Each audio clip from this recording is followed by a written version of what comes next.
In today's video, we're talking about 10 golden rules for Christian apologists. Whether you're an apologist on YouTube, whether you are an apologist in your life, we're all called to defend our faith.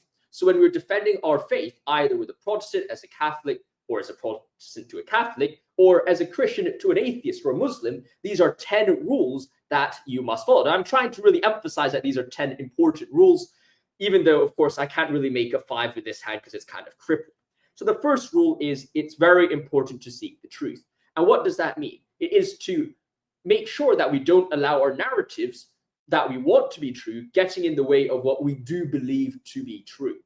As a defender of the faith, it's all right to recognize that some arguments or some areas of the faith may not have the similar amount of arguments as other areas of the faith, or that some arguments that your pastor has given you might not be as strong as other arguments your pastor has given you.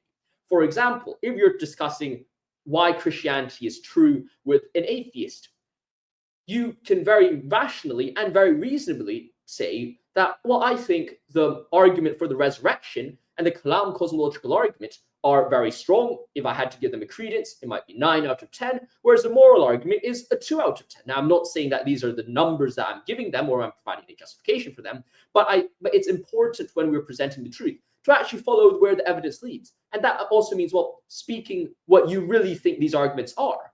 In proving Christianity, you don't then have to say, well, okay, it is a better Christian narrative if all these arguments were 10 out of 10. It's all right to accept that some arguments are worse than others. In the same way, if I'm discussing with a Protestant, it is completely fine for Catholic apologists to say, well, all right, the arguments for the Trinity, the arguments for an infallible church are way stronger than the arguments for the Marian dogmas, especially the glorious assumption of Mary into heaven.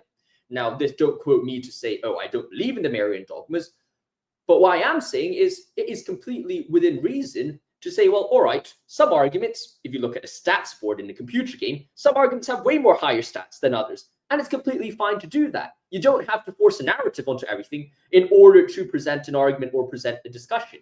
It's important that you seek the truth as the only goal. The second important thing is to start from a place of love. When I was making this video, it was initially meant to be a response or an overview of the Sam Shimon and Ryan at needgod.net saga. And instead of focusing particularly on that saga, I like to use this as an example for, well, perhaps what should not be done.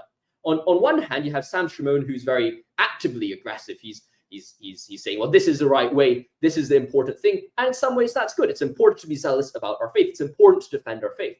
But then when it comes to potentially slipping in some insults in his discussion, well, I would say that goes a bit too far. And in the modern age, it's very easy for people, and I think Ryan is guilty of this, to just call out people for active aggression without focusing on passive aggression as well. It's very important that we're not only not actively aggressive, but we're not passively aggressive as well. Ryan's threats that Catholics are going to go to hell and stuff like that are equally as bad as actively insulting somebody. And as a result, when we're engaging with people as an apologist, we're not only representing ourselves, we're representing our faith. And as a result, it's very important that we act out of love, that we start from a place of love to say, well, you know, I want to care for you. I want your salvation. I love you. That's why I'm disagreeing with you. I'm not disagreeing with you because I want to push you into the ground. I want to help you seek the truth. And this ties to the third thing. And this is most notably targeted towards YouTubers out there. It's very important or very easy for us as YouTubers, and I'm guilty of this as well sometimes, to look at YouTube and say, well, all right, I want views. I'm a relatively small YouTuber, and I could be like, oh, I want to have 100,000 YouTube subscribers. I want to gain more views on my YouTube channel. But it's important that we judge our apostolate based on the spiritual fruits of our apostolate and not on the views that we're getting. It's all right if I want to get loads of views, and then as a result, I posted loads of ridiculous videos like Oxford student destroys or all these things. And yes, that might get a lot of views, but will that lead to the spiritual fruits? More recently, I was looking through my comment section. I'll put some comments on the screen where some people were responding to my video saying, thank you so much for what you're doing. This really helped me understand my faith better. This really motivated me to go to Mass. Or this helped me appreciate Christianity in a depth that I haven't done before. If that's the case, those are the comments that we're trying to do. So if you're a YouTuber and you're watching this video, ask yourselves, am I targeting just getting more clicks on my video? Or am I targeting to actually reach out to the individual people? Because I'll tell you one thing. At the end of the day, it doesn't matter if you have 1 million subscribers, but then everyone looks at you and says, your channel is just a horrible representation of Christianity. Rather, if you just had 1 subscriber, and that 1 subscriber went from an atheist to a Christian, well, that is worth way more, infinitely more, than a YouTube channel with 1 million subscribers and turns people away from the faith or weakens people's faith. Now, the fourth important lesson is to show humility to understand interlocutor. Very easy to strawman opposition positions. For example, if you look at needgod.net's videos talking about Catholicism, you don't need to go very far to notice the complete strawman of the Catholic position on the Pope, on sola fide, on baptismal regeneration, so much so that even the Protestants like Jordan B. Cooper have been calling him out and saying, hey, mate, I don't think you know what you're talking about. Your position is just completely ridiculous and insane. And it's important that when we're engaging with people, that we try to present the best position on their side. And another important thing we need to do, and this is actually something you might be saying, well, why are you saying this? Is when you're engaging with someone who has a different opinion and they're less educated than you about that topic, you have a responsibility to play devil's advocate against yourself. What do I mean by this? I often engage in conversations with Protestants. I often engage in conversation with atheists. And in most of these situations, since I do philosophy and theology at the University of Oxford, I just so happen to know a lot more about what I'm discussing, the arguments I'm providing, than the person I'm engaging with. So if I wanted to, I could do very quickly, just make it seem like the other guy I'm talking to is completely stupid and doesn't know what he's talking about. I could just present argument after argument after argument after argument, completely demolishing that position, or at least whatever position they're believing. And I'm not even trying to strawman their position. I'm just saying, well, give me your arguments. They give me their arguments, and then I can destroy it very easily. But then it's very important that we don't use our intellectual superiority over someone to make them feel like an idiot. Number one, that rarely works. And number two, it's not a very honest thing. Because if you had an atheist a well-educated atheist talking to the random guy in your parish, you probably wouldn't want them doing the same to them. So in a case of reciprocity, it's important to say, well, yes, this is the Catholic position. These are my arguments. But, some Protestants have presented certain responses. For example, I was discussing veneration of the saints. And I was talking to this Protestant friend of mine, and she was saying, well, okay, these are my objections. And I said, well, these objections are wrong. But, Protestants have presented these positions, which are alternatives to the Catholic position. Yes, I don't think they're right, but at least I give her a position or perspective into what some of the most intellectually rigorous Protestants are saying on the ground about that individual position. So it's very important for yourself to show humility in understanding your interlocutor, but also not to use your intellectual superiority in some sense to then make someone else feel like an idiot and use that as an advantage to try to convert someone away from their faith. Rather, you should respond to their positions and then let them come to their own conclusions. Now, the fifth thing is it's important to read the room. Understand what's going to work best for the person you're engaging with.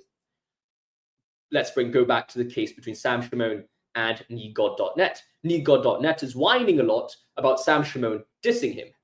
Now, arguably, if I was Sam Shimon, I probably would not be using the same language about needgod.net because needgod.net cannot handle it. He cannot handle the heat.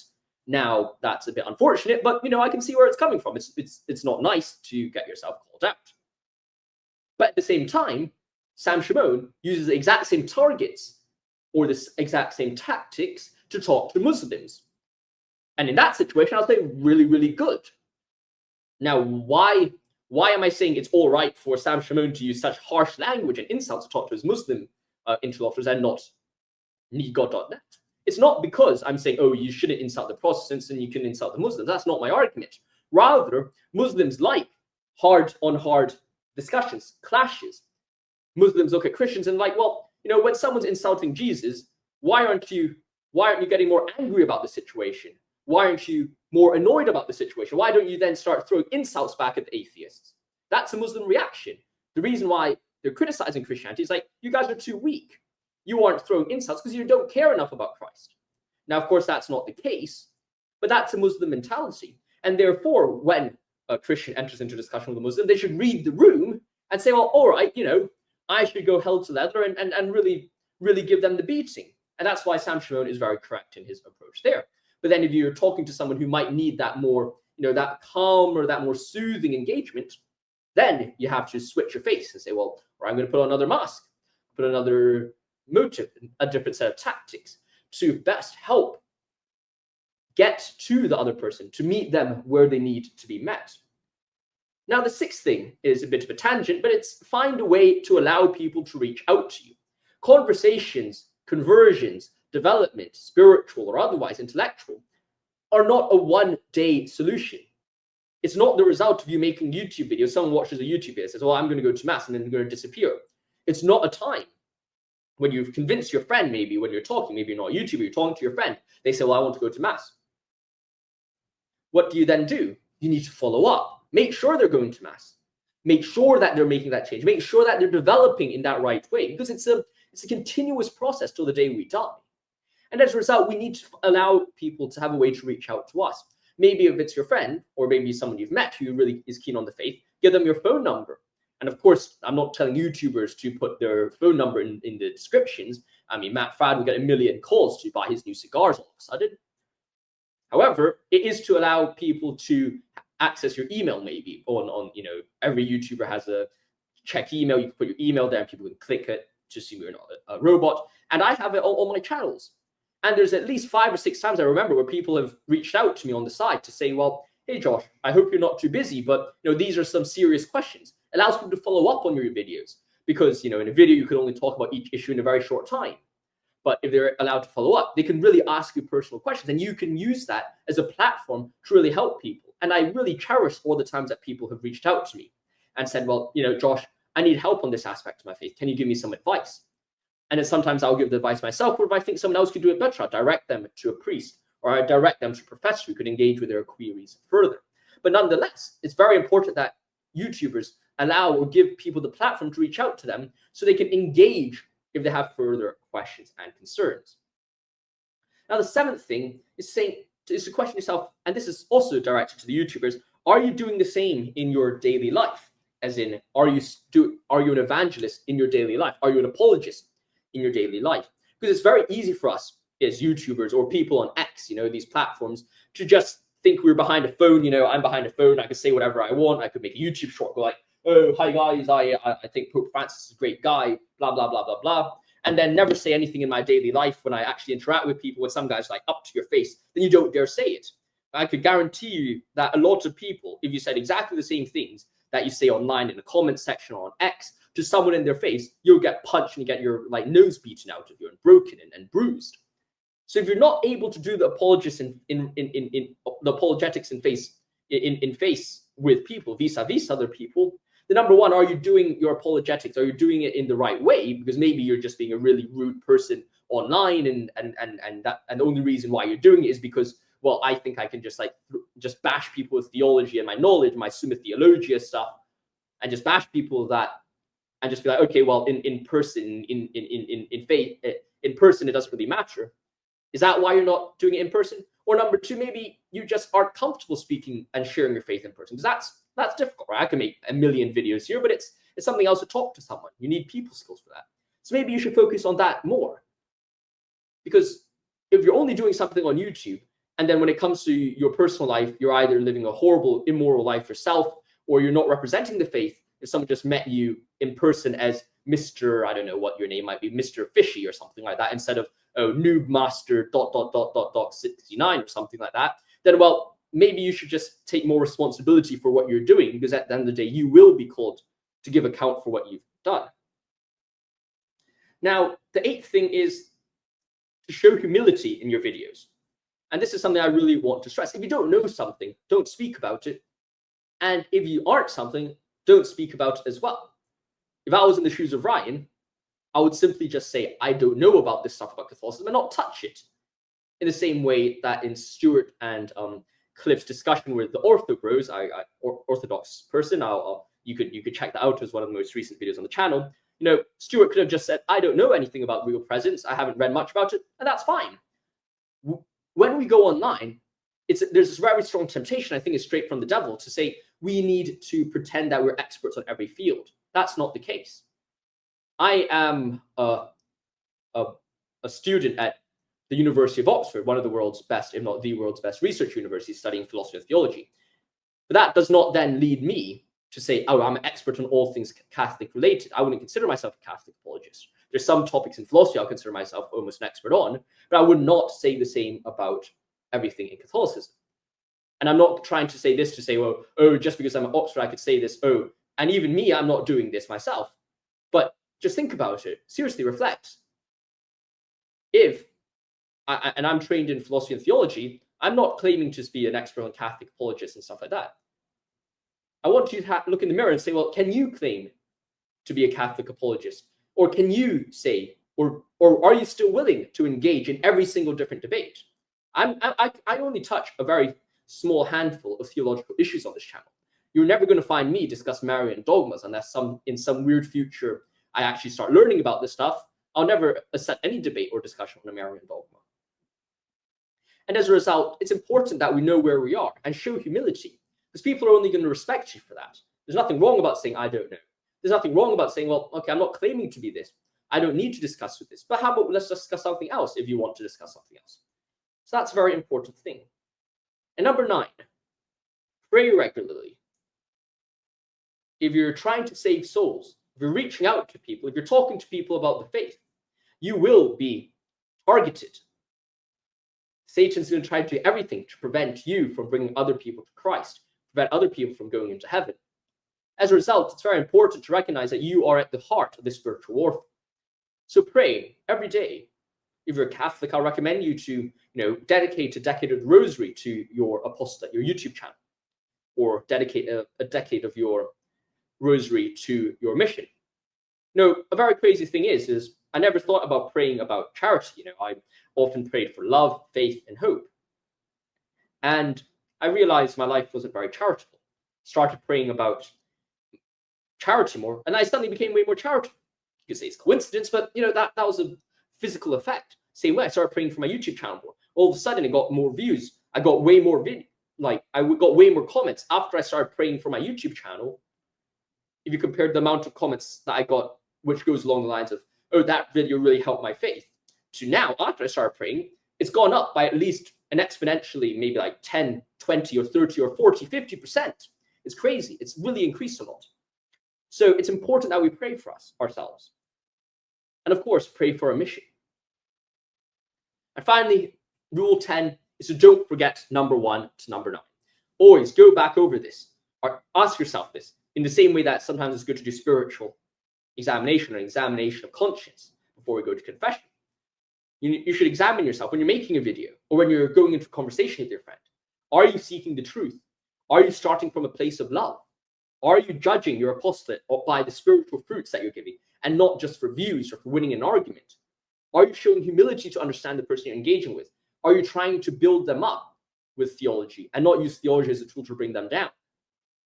Are you reading the room? Are you thinking actively, what or how can I best reach out to the person I'm talking to the audience I'm talking to? Are you providing a resource which allows them to develop their faith? Maybe they don't come to you directly. Maybe they go to a professor that you know. Maybe you're directing them on to a priest. But are you giving them an opportunity to act on the message that you're trying to bring them? It's all well and good for you to say, oh, come to Mass. And then when they ask, oh, where do you go to Mass? Can I go to Mass with you? You're like, no, go away. I don't want to go to Mass with you. You're an idiot. I don't want to be with you. And that's not helpful. You're telling them to go to Mass. So you better, when they actually ask to go to Mass, you give them some resources. Are you willing to go the extra mile to give them those resources? Are you doing the same in your daily life? Are you living the same life you live online to your daily life and engagement with the people around you? Are you humble? Are you expressing the truth? And are you praying regularly? These are things you should be questioning yourself constantly as a Christian apologist, because being an apologist and trying to bring people, being an evangelist, is going to bring you into the target of spiritual warfare. And it's very important that we win the church together. Thank you for watching this video. If you enjoyed this and have any reflections or want to add any more golden rules, let me know in the comments below. I'll see you in the next one. God bless everyone, and I'll see you soon.